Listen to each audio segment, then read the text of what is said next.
अस्सलाम वालेकुम। के न्यूज़ हेडलाइंस के साथ मैं हूं कुत्सिया शौकत। चलते हैं आज की अहम खबरों की तरफ। ब्रेकिंग न्यूज से आगाह करेंगे।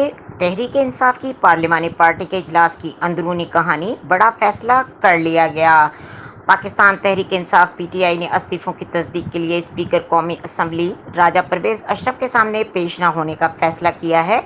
साबिक वजीर आजम इमरान खान की जेर सदारत पीटीआई की पार्लिमानी पार्टी का इजलास हुआ, जिसकी अंदरूनी कहानी सामने आ गई। बड़ा फैसला कर लिया गया। एहसान फरामोश मोहसिन का शख्स का नाम इमरान खान है। मरियम नवाज।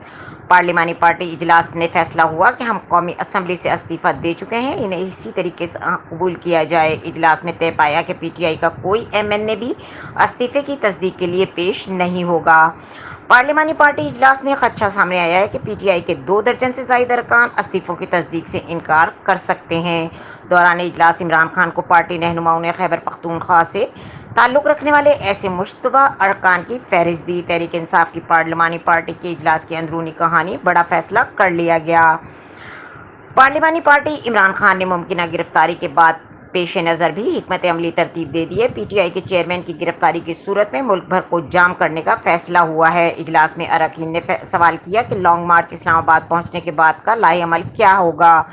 जवाब में इमरान खान ने कहा कि अगला लाहेअमल लॉन्ग मार्च पहुंचने के बाद दूंगा। दावा से कहता हूं कि लॉन्ग मार्च इस्लामाबाद पहुंचने तक आम इंतखाबात का ऐलान हो जाएगा।